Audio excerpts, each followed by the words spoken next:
وبه نستعين على أمور الدنيا والدين.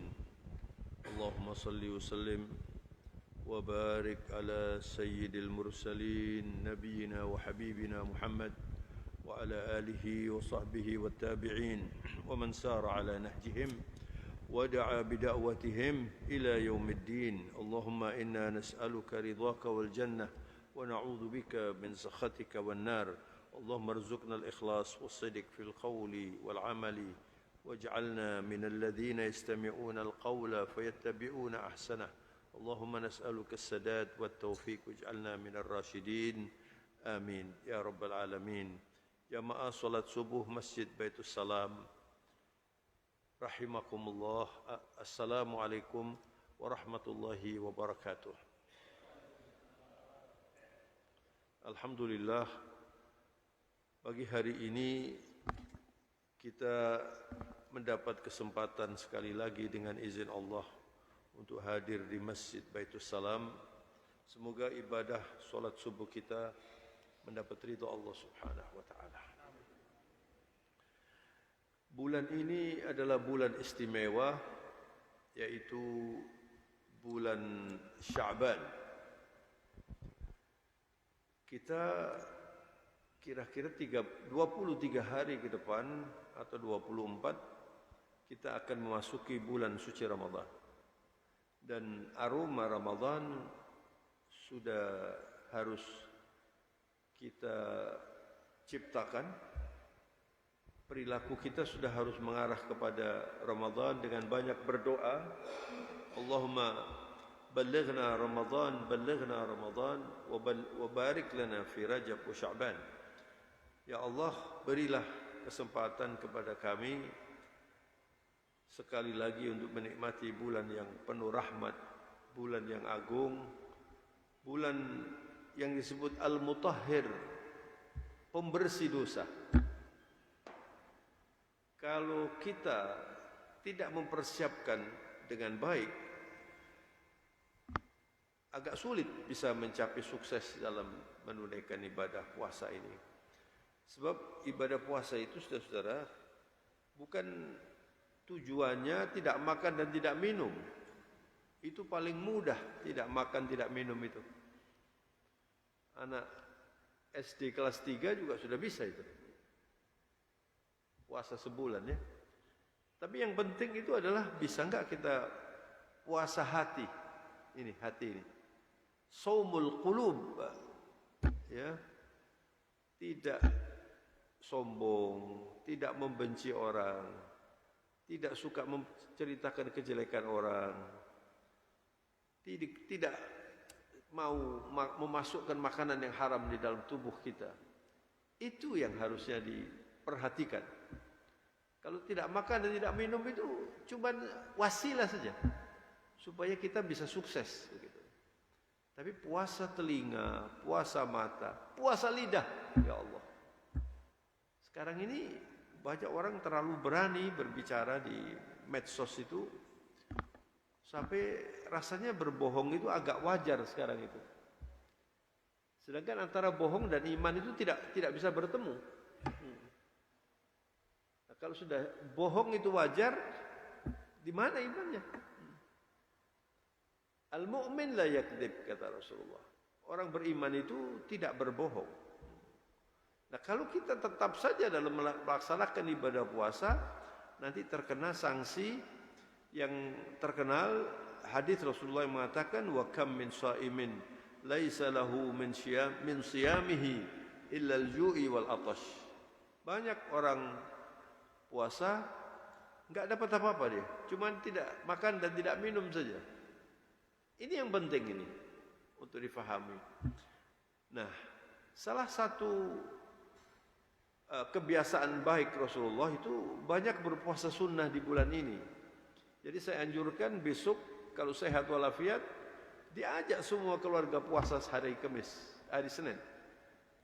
Kemudian nanti pertengahan Sya'ban ya, tanggal 13, 14, 15 manfaatkan untuk berpuasa. Ajak semua keluarganya supaya atmosfer atau nuansa Ramadan sudah ada di rumah kita. Dan mulai bulan ini juga kita perlu selalu memperhatikan qiyamul lail, tahajud malam hari, bersedekah ya. Tadrib sedekah itu penting, melatih kita sedekah. Nanti seperti pesawat kalau mau berangkat itu kan jalan dulu.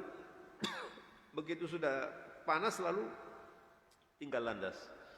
Ya, kita sekarang itu harus sudah warming up, sudah bersedekah ya, sudah bersilaturahmi ya. Jangan ada permusuhan di antara kita. Ada seorang ustadz saya menceritakan ada orang yang di bulan, mohon maaf saya minum sebentar, bismillahirrahmanirrahim. Alhamdulillah.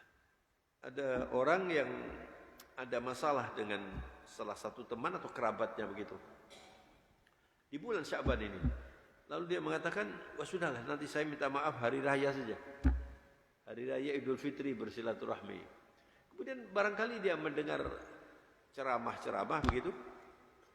Lalu dia mengatakan, kenapa saya harus menunggu hari raya?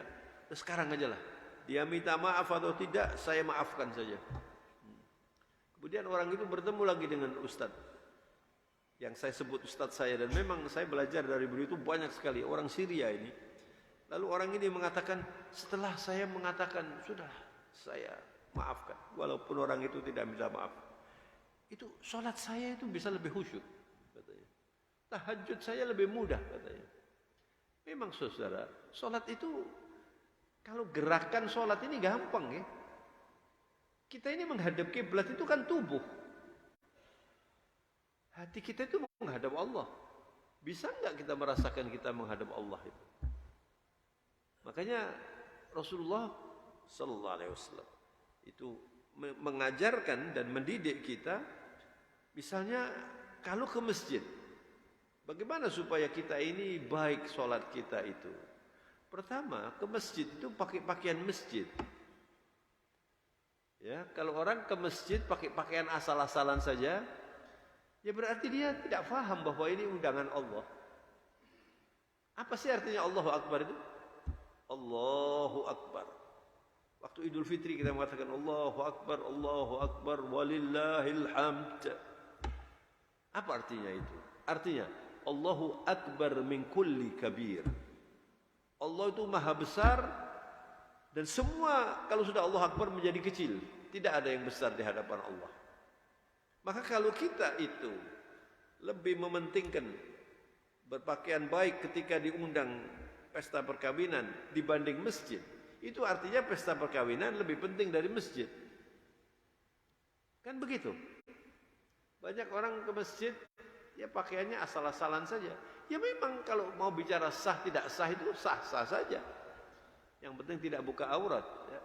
Di Masjid Al-Hikmah itu saudara, di sekolah SD Al-Hikmah, beberapa kali saya melihat orang pakai kaos t-shirt itu ya, sholat. Saya pernah sholat dan tidak satu kali itu. Kemudian rukuk, waktu rukuk dan sujud itu mohon maaf ya, pakaian dalamnya itu kelihatan. Ini kan begitu tidak siapnya ini. Lalu di Masjid Al-Hikmah itu ada almari khusus peminjaman rompi. Jadi rompi seperti takwo panjang itu loh, yang tidak pakai tangan. Supaya orang-orangnya begitu, Pak, pakai ini aja Pak. Lalu nanti dikembalikan. Karena apa saudara ya? Banyak orang tidak mengerti bahwa ini masjid, ini baitullah. Kita ini tamunya Allah. Kita ini zuwarullah, kita ini tamunya Allah. Wa haqqun 'alal mazuri an yukrima zarahu. Dalam hadis dikatakan begitu, dan Allah akan menghormati tamu-tamunya itu. Sekarang saya ngomong ini, bapak-bapak ini duduk ini begini ini, ya. Itu Allah melihat, bukan saja melihat fisiknya, melihat hatinya, melihat otaknya, melihat apa yang dimaksud. Ngantuk juga dilihat oleh Allah ini. Jangan ngantuk sampai. Dilihat oleh Allah. Nah kita tidak sadar itu sehingga kita ya pakai pakaian asal-asalan. Ini ibadah, saudara. Ibadah. Anda ke masjid itu tamunya Allah, ibadah. Maka agar supaya nanti Ramadan kita itu bisa lebih baik dan targetnya harus lebih baik. Selain kita minta tolong kepada Allah supaya diberi kesempatan, juga berusaha supaya lebih baik. Lebih baik itu harus dipersiapkan lebih baik. Dan Rasulullah itu paling banyak berpuasa di bulan ini, puasa sunnah. Ada sahabat Nabi namanya Usama bin Zaid. Ini salah seorang sahabat Nabi yang yakhdum Rasul, melayani Rasulullah ya. Jadi kalau Rasulullah perlu air, mau wudu apa, ini orang ini salah satu yang sering melayani Rasulullah. Dan Rasulullah cinta kepada Usama bin Zaid ini. Masih muda, Pak. Masih muda. Ini dalam sejarah dicatat Usama bin Zaid itu pernah ditugasi oleh Rasulullah menjadi komandan perang. Usianya belum 20, Pak. Nah, belum 20 usianya. Kemudian Rasulullah wafat, khilafah aja diganti oleh Sayyidina Abu Bakar. Sayyidina Abu Bakar mengatakan, saya tidak berani tidak melaksanakan apa yang sudah ditetapkan oleh Rasulullah. Usama bin Zaid dijadikan komandan perang. Semua orang-orang protes, ada yang senior-senior kok. Ada Umar, ada Utsman, ada Ali, kok ini yang dipakai. Saya tidak berani karena Rasulullah sudah menunjuk orang. Dan ditunjuk Usama bin Zaid untuk menjadi komandan perang dan sukses berhasil dengan baik. Pilihan Rasulullah SAW. Karena kalau Rasulullah memilih sesuatu, itu tuntunan Allah. La yantiqu anil hawa, in huwa illa wahyun yuha. Huwa sayyiduna Muhammad sallallahu alaihi wasallam. Nabi itu tidak berbicara dari hawa nafsunya. Semua tuntunan Allah. Nah, Rasulullah puasa sunnah seringkali. Usama bin Zaid ini bertanya kepada Rasulullah, ya Rasulullah, lam araka tasumu syahran minasy-syuhuri ma tasumu fi Sya'ban. Kami tidak melihat baginda Rasul berpuasa sunnah lebih banyak di bulan Ramadan ini dibanding bulan yang lain. Kenapa ya Rasulullah? Lalu dijawab oleh Nabi, dzalika syahrun yaghfulun nasu anhu baina Rajab wa Ramadan, wa huwa syahrun turfa'u fihi al-a'mal ila rabbil alamin. Kata Nabi, ini Sya'ban ini, itu kalau bahasa Jawanya kan Rejab, kemudian apa? Ruwa, lalu poso. Ini Sya'ban ini antara bulan haram, Syahrul Haram itu Rajab dan Ramadan. Kata Nabi, ini Sya'ban ini kurang diperhatikan oleh banyak orang, dilupakan. Sedangkan bulan ini, saudara-saudara, itu kata Rasulullah, syahrun turfa'u fihi al-a'mal. Amalan kita selama 1 tahun itu dilaporkan oleh malaikat kepada Allah bulan ini. Jadi dilaporkan, lalu Nabi mengatakan, fa uhibbu an yurfa'a amali wa ana sha'im. Saya suka kalau ketika amalan saya itu diangkat, dilaporkan oleh Allah, saya dalam keadaan puasa. Itu bulan ini. Dan kita nggak tahu tanggal berapa itu diangkatnya. Nabi berpuasa banyak di bulan Sya'ban ini. Maka mari kita tiru, saudara. Minimal beberapa hari lah kita puasa. Hari Senin, hari Kamis, Ayyamul Bid, pertengahan itu. Dan nanti nisfu Sya'ban itu ada peristiwa yang bersejarah. Kalau Bapak Ibu umroh atau haji, itu kan mengunjungi tempat-tempat bersejarah, di antaranya masjid-masjid itu. Di Uhud, kemudian ada Masjid Qiblatain. Ada masjid 2 kiblat ya. Ada masjid 2 kiblat. Kenapa disebut 2 kiblat itu? Karena Rasulullah pada waktu sholat asar itu masih menghadap Masjidil Aqsa. Dulu kiblatnya itu Masjidil Aqsa, bukan Masjidil Haram. Dan Nabi ingin supaya arah sholat ini dirubah ke Masjidil Haram. Pada waktu Rasulullah sholat asar 2 rakaat, pada rakaat yang ketiga, sebelum rakaat yang ketiga turun ayat, fawallu wajhaka syatrul masjidil haram wa haitsuma kuntum fawallu wujuhakum syatrah. Hadapkan salatmu itu ke Masjidil Haram, dan dimanapun anda salat itu arahkan tubuhmu ke Masjidil Haram, dan mulai hari itu sampai hari kiamat salat itu menghadap kiblat Masjidil Haram. Itu terjadi pertengahan bulan Sya'ban. Maka dianjurkan di pertengahan bulan Sya'ban ini kita berpuasa, banyak berdoa, bertahajud, bersedekah dan sebagainya, supaya nanti kita bisa menikmati bulan suci Ramadan yang baik. Sehingga puasa kita, qiyamul lail kita itu tidak seperti yang sudah lewat. Dan kita harus bersyukur ini Pak.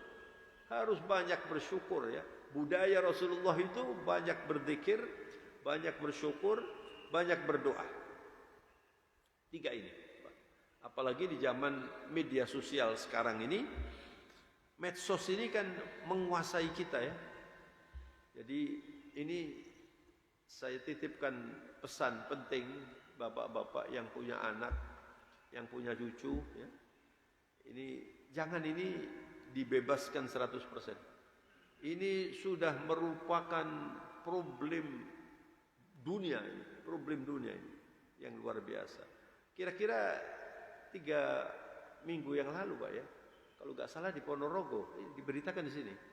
Mungkin sudah ada yang bahwa siswi-siswi SMA dan SMP banyak sekali datang ke Departemen Agama minta dikawinkan karena mereka sudah hamil sebelum nikah. Jumlahnya itu ratusan Pak. Jadi bukan puluhan Pak. Beritanya begitu, masih ada di sini. Saya lalu berpikir ini kalau Ponorogo begini, bagaimana Surabaya, bagaimana Jakarta, bagaimana Bandung, bagaimana ini? Nggak tahu kita.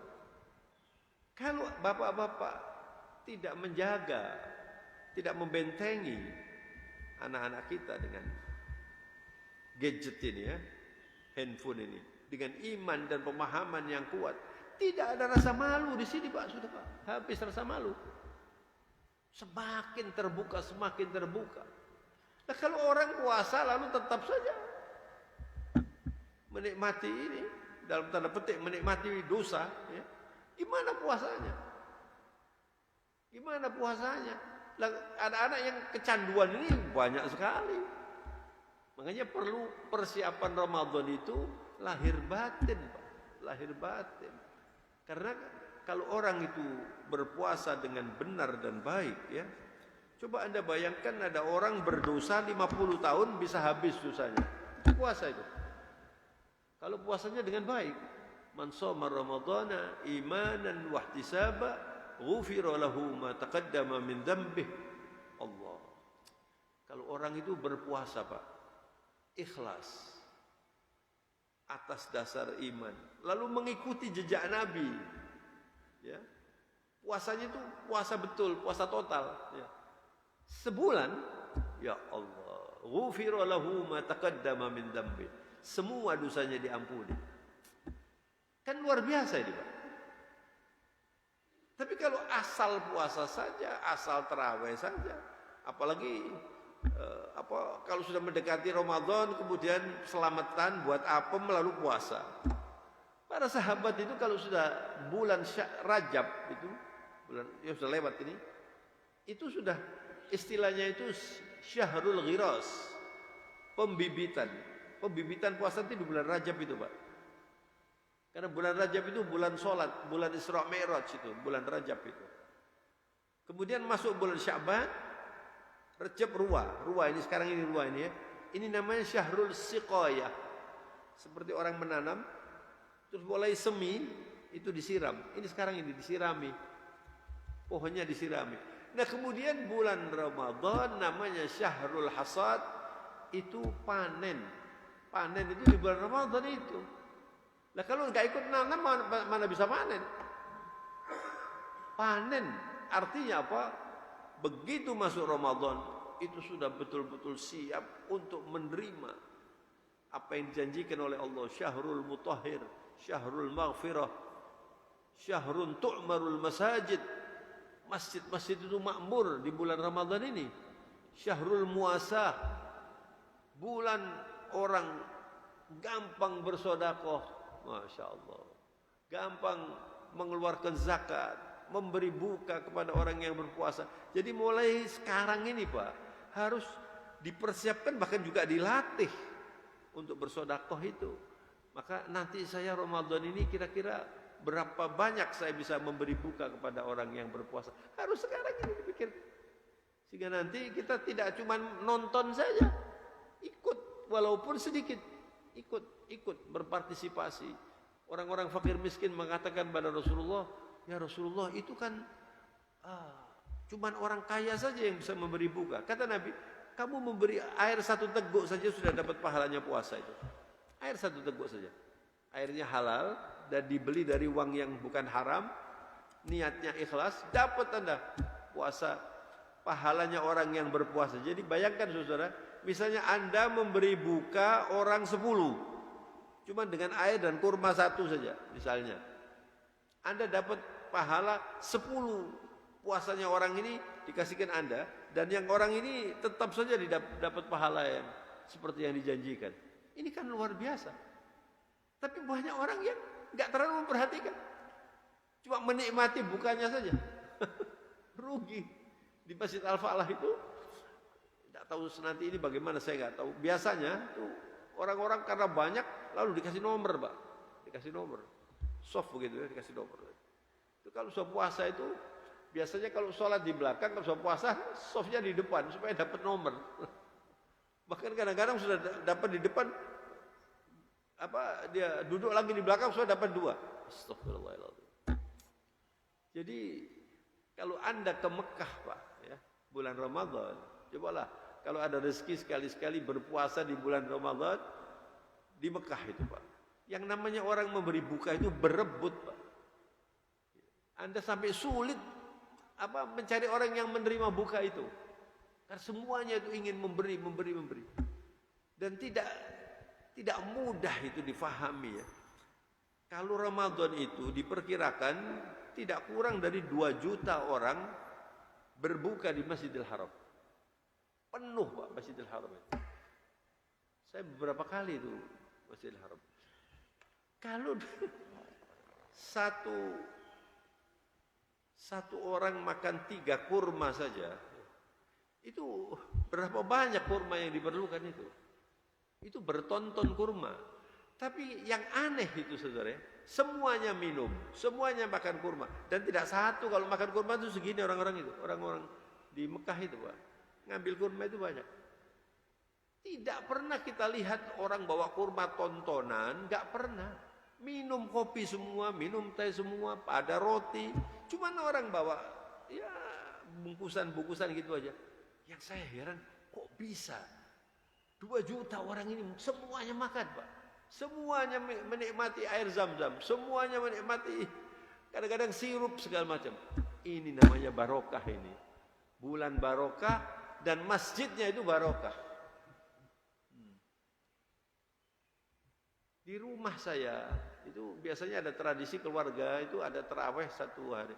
Itu kira-kira yang datang 100 orang. Itu persiapannya itu sudah berhari-hari. Nanti makan apa, nanti ini apa.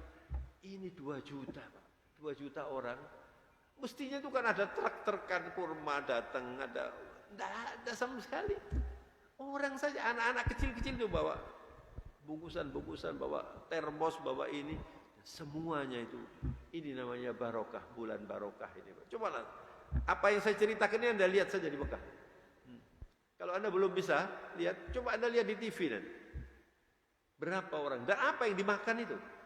Kadang-kadang ada, Masya Allah.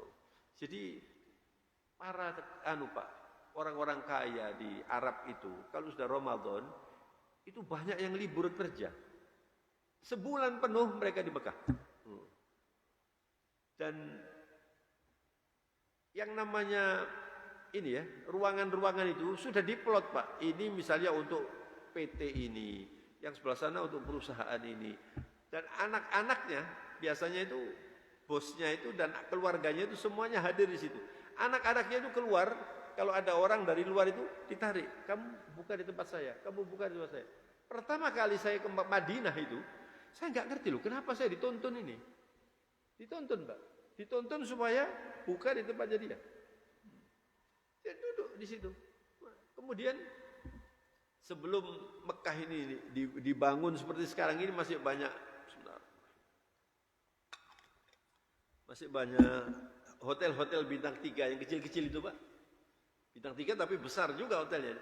Saya pernah melihat ada orang kaya, tidak tahu dari Emirat atau dari mana. Itu menyewa hotel itu 1 bulan, restorannya disuruh mengosongi. Jadi mereka bayar berapa biasanya Anda dapat income dari ini 1 bulan. Berapa sekian, dibayar dulu Pak. Lalu dia membuat sendiri makanan di situ. Jadi dia ada tukang masaknya. Setiap hari orang berbuka di situ satu masjid. Nah teman-teman ini waktu itu saya dengan teman-teman dari Surabaya diberitahu Pak, di masjid itu Pak, apa di hotel itu Pak, orang buka banyak. Akhirnya kita coba, saya pengen tahu di situ. Penuh Pak, nggak bisa duduk, penuh. Lalu katanya nanti Pak sampai tunggu sebentar lagi ini kalau selesai shift yang kedua. Subhanallah. Lalu saya tanya, siapa ini yang bersedekah ini? Itu Pak, orang kaya itu Pak. Saya lihat orang kaya ini pakaiannya ini ya pakai sarung begini, ikut melayani, ada apa makanannya gulenya, ikut jadi pelayannya itu Pak. Jadi karena mereka ini mengerti ya bahwa ini adalah bulan pahala, mereka fastabiqul khairat, mereka itu berlomba luar biasa, sebulan Pak, sebulan. Dan tidak satu itu, banyak pengusaha-pengusaha itu berada di Mekah ini. Karena memang kesempatan Ramadan ini sangat istimewa. Maka kita jangan cuma jadi penonton. Wah ini masjidnya ramai orang buka, lalu kita gak ikut apa-apa, rugi. Perlunya kita mempersiapkan diri dengan diantaranya dengan kuliah subuh seperti ini, supaya Ramadan kita itu tidak sama dengan yang sudah lewat. Dan yang penting untuk kita kerjakan sekarang ini, yang pertama saudara ya, minta tolong kepada Allah. Gak bisa kita niat ibadah, niat puasa yang baik tanpa bantuan Allah, gak mungkin. Harus ada hidayah wa taufik, ada hidayah dan kesesuaian dari Allah. Wa ma taufiqi illa billah. Nabi Syuaib itu mengatakan wa ma taufiqi illa billah. Kita tidak mungkin mendapat hidayah dan taufik kecuali dari Allah Subhanahu wa taala. Maka misalnya ada orang, saya ingin puasa ini puasa yang baik, belum tentu dia bisa. Saya ingin bersedekah, belum tentu dia bisa bersedekah dengan baik. Maka minta tolonglah kepada Allah. Doanya adalah seperti yang diajarkan oleh Rasulullah, Allahumma a'inni ala dzikrika wa syukrika wa husni ibadatik. Ini diajarkan oleh Nabi kepada Muadz bin Jabal radhiyallahu an, dan hadis ini disebut haditsul hub, hadis cinta. Karena Rasulullah pada waktu mengajarkan ini kepada Muadz bin Jabal itu seorang yang disebut paling mengerti tentang halal haram, kata Rasulullah. Muadz bin Jabal radhiyallahu an, usianya waktu meninggal belum 40 Pak, cuma 38, 37 gitu. Tapi diakui oleh Nabi ini a'lamu ummati bil halali wal haram Muadz bin Jabal radhiyallahu anhu. Muadz bin Jabal ini. Dan coba Anda bayangkan, Nabi mengatakan kepada Muadz, tercatat sampai hari kiamat dalam hadis, ya Muadz, inni uhibbuka ya Muadz. Saya cinta kepadamu. Itu artinya apa? Kamu nanti di surga bersama saya. Begitu artinya. Sebab Rasulullah mengatakan almar'u ma'a man ahab yaumal qiyamah. Manusia itu bersama yang disintainya. Coba ditanya aja, yang paling sampean cintai siapa? Kalau sampean cinta ketua partai, nanti sama ketua partai Pak. Tidak tahu kemana nanti. Sampean cinta siapa nanti itu di dunia ini? Itu nanti akan bersama yang dicintai itu. Kalau orang yang mengerti paling dicintai itu Allah, kemudian Rasulullah, kemudian baru orang tua kita, baru yang lain-lain, para sahabat, para ulama, para aulia, kita cintai itu. Kita kalau tidak suka kepada mereka, gimana nanti hari kiamat itu? Nabi mengatakan begitu kepada Muadz bin Jabal. Lalu kata Rasulullah, kamu jangan lupa wahai Muadz, ini untuk kita ini. Setiap habis sholat berdoa minta tolong pada Allah. A'inni, tolonglah saya ya Allah. Ala dzikrika wa syukrika wa husni ibadatik. 3 ini Pak. Tolong saya supaya berzikir, supaya bersyukur, supaya berdoa dan beribadah dengan baik. Ibadah itu termasuk doa itu Pak. berdoa dan beribadah dengan baik. Baru nanti kita ini bisa. Saya sekarang ini bisa ngomong seperti ini itu bukan karena saya pinter atau enggak. Ini Allah mempermudah. Allah mempermudah. Dan tidak semua orang menikmati menghadiri majelis malaikat seperti ini. Ini namanya majlisul malaikah. Majlisul ilm, majlisul dzikir ini. Enggak semua orang suka. Yang suka itu yang orang yang ditolong oleh Allah. Orang yang minta tolong kepada Allah. Kemudian dipermudah oleh Allah subhanahu wa ta'ala. Sehingga hidupnya itu seperti yang diajarkan oleh Rasulullah sallallahu alaihi wasallam.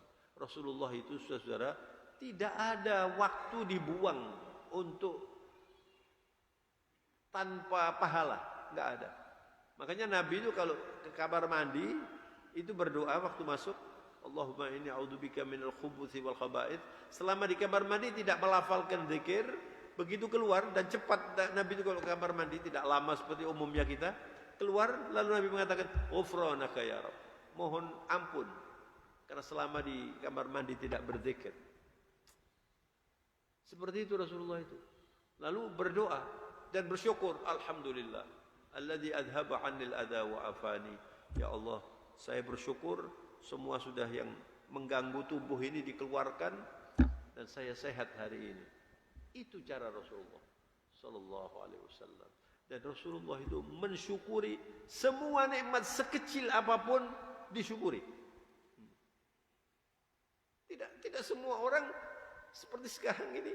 Anda mendengar saya ngomong, ini nikmat yang luar biasa. Telinga kita masih sehat, saya masih bisa ngomong, ini nikmat yang luar biasa. Tapi tidak banyak orang mensyukuri itu. Orang bersyukur itu biasanya yang banyak itu syukuran, Pak. Orang syukuran yang banyak itu bukan orang bersyukur. Kalau orang bersyukur itu perlu ilmu, perlu pemahaman, apalagi beribadah, ya. Maka saudara, mulai sekarang ini saya anjurkan pertama banyak bertobat. Ini penting ini. Kedua, banyak beristighfar. Yang banyak istighfar. Beda dengan bulan-bulan yang lain. Banyak istighfar.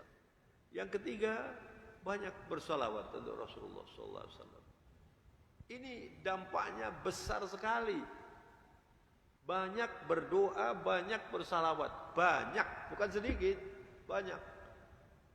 Bedanya orang munafik dengan orang beriman. Orang beriman dengan orang kafir. Beda yang prinsip. Orang kafir itu menikmati nikmat Allah. Maksud saya, yang dituju itu nikmatnya.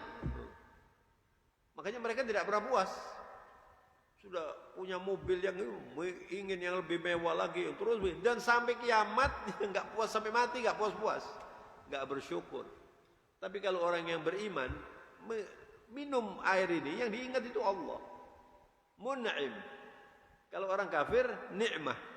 Nikmatnya yang dituju itu nikmatnya. Tapi kalau orang yang beriman, itu orientasinya al-mun'im. Saya bisa duduk begini, ini karena Allah memberi saya kemampuan untuk bisa duduk. Terus Allah yang disebut, ini yang dilupakan oleh banyak orang. Nabi minta tolong kepada Allah supaya terus berzikir dan bersyukur. Masa kita tidak? Itu ya. Kemudian yang tidak kalah pentingnya, mulai sekarang sudah diupayakan tiap hari jangan ada hari tanpa membaca Quran. Rasulullah pernah mengatakan begini. Kalau saya artikan ya hadisnya, siapa yang dari Anda itu bisa dalam satu malam membaca sepertiga Al-Quran, mendapat pahala sepertiga Al-Quran? Para sahabat mengatakan, ya Rasulullah, gak kuat kita sepertiga Al-Quran dalam semalam ini. Sepertiga Al-Quran. Masa gak bisa, kata Rasulullah? Gak bisa ya Rasulullah. Lalu Rasulullah mengatakan, As-Samad, As-Samad.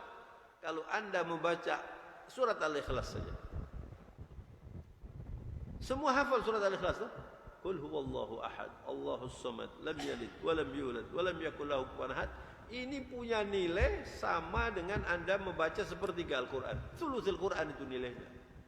Maka kalau Anda itu duduk seperti sekarang ini, Anda duduk menunggu qomat atau Anda duduk di rumah, lalu Anda membaca 3 kali saja surat Al-Ikhlas dengan niat, saya membaca ini seperti yang disabdakan oleh Rasulullah, bahwa qul huwallahu ahad itu thuluthul Quran. Nilainya itu punya pahala sepertiga Al-Quran. Jadi kalau Anda membaca 3 kali surat Al-Ikhlas, itu Anda dapat pahala seperti Anda menghatamkan Al-Quran. Pahalanya, nilainya itu dapat. Ini kan mudah sekali. Tapi kalau orang nggak tahu, nggak dimanfaatkan ini. Nggak dimanfaatkan. Anda membaca salawat. Misalnya Anda duduk di sini, membaca salawat 10 kali saja. Itu nilainya Anda disalawati Allah 100 kali. Jadi angka-angka ini disebutkan oleh Nabi. Artinya apa? Supaya kita itu kaya di akhirat, begitu loh Pak. Maka yang terakhir, perbaiki sholat. Sebab nanti, saudara, kalau kita menghadap Allah, yang ditanya itu sholat. Itu adalah. Pertama itu ditanya sholat. Coba dengarkan ini hadis Rasulullah SAW. Qala Rasulullah SAW. Inna awwala ma yuhasabu bihil abdu yawmal qiyamati min amalihi salatuhu.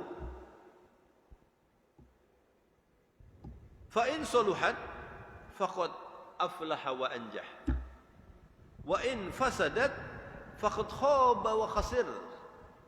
Nanti di hari kiamat yang pertama kali ditanyakan oleh Allah itu bukan berapa banyak keluarga kamu, bukan berapa income-mu, berapa yang kamu tinggalkan untuk ahli warismu, enggak sama sekali ditanya itu.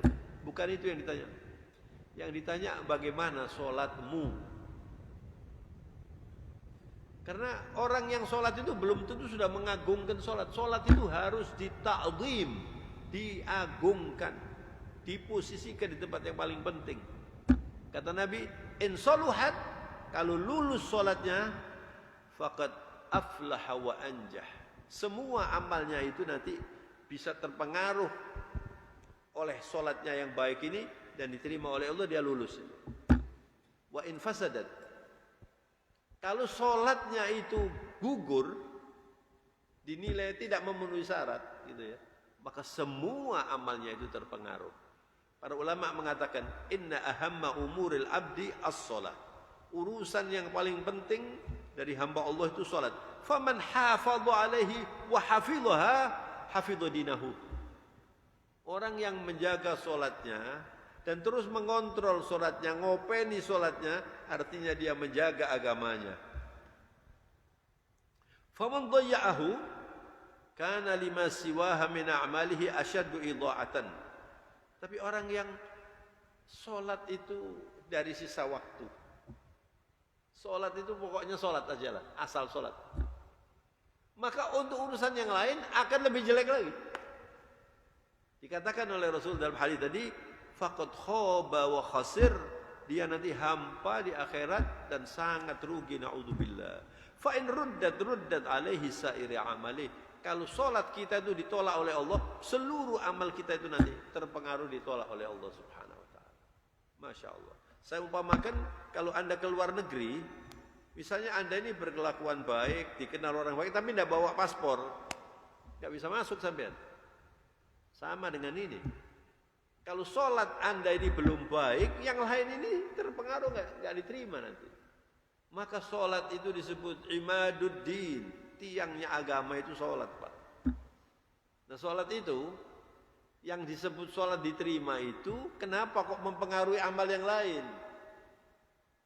Karena Allah mengatakan, inna sholata tanha anil fahsya'i wal munkar, wala dzikrullahu akbar, wallahu ya'lamu ma tasna'un. Salat yang baik itu mencegah orang untuk berbuat fahsya, berbuat keji.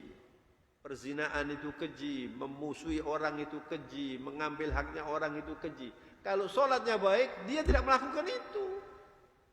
Tapi banyak orang salat tiap hari di masjid, korupsinya juga lancar. Gimana nggak cocok? Umroh berkali-kali, tapi suka bertengkar, membuat tetangganya terganggu, tidak bersilaturahmi. Bagaimana ini bisa? klop begini. Kikir misalnya. Jadi sholat yang baik itu kenapa dikatakan kalau sholatnya baik semuanya baik? Karena sholat yang baik itu mencegah orang untuk tidak makan haram misalnya. Banyak orang sholat nanti makannya di restoran asal pokoknya restoran enak dimasuki. Nggak dilihat saja ini restoran ini siapa yang punya. Oh makan ayam pak. Lah ayamnya dipotong halal apa enggak? Ini yang seringkali membuat orang itu lalu kotor. Anda kan dengar ini kemarin. Ada seorang anak pejabat yang menganiaya temannya sampai koma, sampai sekarang ini berurusan, sampai dipecat ini orangnya. Saya mengatakan, orangnya katanya nggak tahu apa pangkatnya, saya nggak tahu, hidupnya bermewah-mewah. Saya mengatakan, ini mungkin dari makanan haram. Bahkan, kenapa sekarang ini tiap hari banyak orang korupsi, kita dengar ini. Dan korupsinya tidak sedikit, itu karena makan haram. Jadi saya tutup saudara-saudara dengan hadis Rasulullah, coba didengarkan, diajarkan kepada semua keluarga kita. Ini yang hadis yang seringkali saya sampaikan ketika saya memberi nasihat perkawinan. Di Jakarta kemarin saya diundang oleh sahabat saya, anaknya nikah. Saya katakan, kamu sebentar lagi akan menjadi suami. Kamu punya kewajiban untuk memberi nafkah. Kalau mau sukses, cari nafkah yang halal. Ini penting sekali. Ya ayyuhalladzina amanu qu anfusakum wa ahlikum nara. Wa quduhan nasu wal hijarah. Hei orang-orang yang beriman, selamatkan dirimu. Selamatkan keluargamu jangan sampai masuk neraka. Ini saya katakan, ini kuncinya makan. Makan. Kalau orang itu jadi suami kemudian mencari nafkah haram, apalagi sadar diberikan kepada keluarganya, itu sama dengan menuntun keluarganya sama-sama masuk neraka nanti. Man akalal haram atau kullu lahmin nabata min haram, kata Rasulullah, fannaru aula bih. Ini tubuh ini Pak, kalau diberi makan yang haram, maka tubuh itu sendiri akan mengarah ke neraka nanti. Sehingga kadang-kadang kok aneh ya, bapaknya santri, alim, anaknya kok jadi mursal begini. Kita nggak tahu. Jangan-jangan ini bisa jadi dari makan itu. Sulit mendidik anak. Anak sekarang ini, ya seperti itulah. Kita mendengar tiap hari di narkoba, walhasil ya inilah dari makanan yang haram ini ya. Kalau tidak makan babi, insya Allah aman lah kita, nggak makan babi. Tidak minum juga insya Allah aman lah. Walaupun ada juga yang minum minuman keras ya. Yang sulit itu makan halal tapi sebetulnya haram dia. Makan daging sapi halal dagingnya, tapi dari uang yang haram. Maka uang yang haram itu masuk di sini. Makan riba. Banyak orang nggak takut makan riba. Bagaimana sholatnya mau diterima? Ini yang penting, dan ini bulan Ramadan adalah bulan pembersihan. Mari kita bertobat, mari kita ajak anak-anak kita untuk menyambut Ramadan ini dengan pembersihan supaya ibadah kita diterima oleh Allah Subhanahu wa taala. Subhanakallahumma wa bihamdika nasyhadu an la ilaha illa anta nastaghfiruka wa natubu ilaika. Allahumma lakal hamdu hamdan tayyiban katsiran mubarakah. Allahumma ballighna Ramadan ya Rabb. اللهم بلغنا رمضان وبارك لنا في رجب وشعبان. اللهم آت نفوسنا تقواها وزكها أنت خير من زكاها أنت وليها ومولاها. اللهم ارحمنا فإنك بنا راحم ولا تعذبنا إنك علينا قادر. رب اغفر لنا ولوالدينا وارحمهما كما ربيانا صغارا. اغفر لنا يا رب ولأولادنا وجميع أهالينا. اللهم يا ذا الجلال والإكرام أمتنا على دين الإسلام يا رب. أمتنا على دين الإسلام. ربنا آتنا في الدنيا حسنة وفي الآخرة حسنة وقنا عذاب النار. وصلى الله على نبينا محمد وعلى آله وصحبه وسلم. سبحان ربك رب العزة عما يصفون وسلام على المرسلين والحمد لله رب العالمين. آمين. الفاتحة. الرحمن الرحيم مالك يوم الدين إياك نعبد وإياك نستعين اهدنا الصراط المستقيم صراط الذين أنعمت عليهم ghairil maghdubi 'alaihim waladdallin. Amin. Akhirnya saya mohon maaf. Wabillahi taufiq wal hidayah. Wassalamualaikum warahmatullahi wabarakatuh.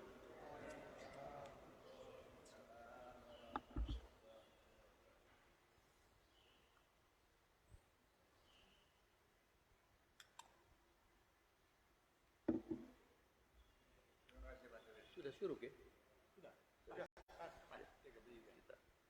salat bismillah. Terima kasih Ustaz. Ya, Ustaz.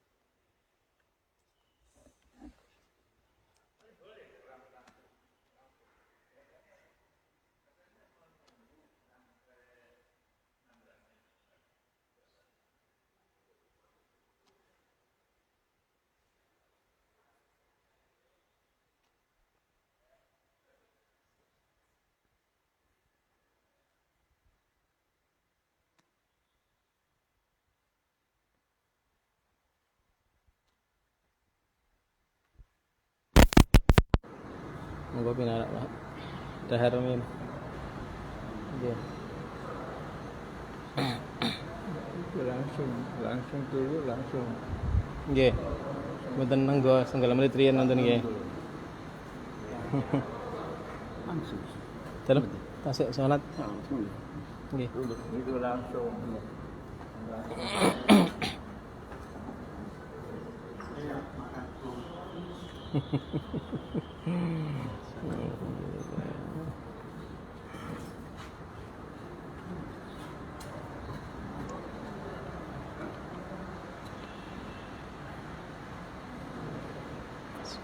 Demikian tadi kegiatan pengajian rutin Rabu pagi, Ahad pagi, Ahad genap yang disampaikan oleh beliau Mukarram Grand Haji Muhammad Taufik Ali.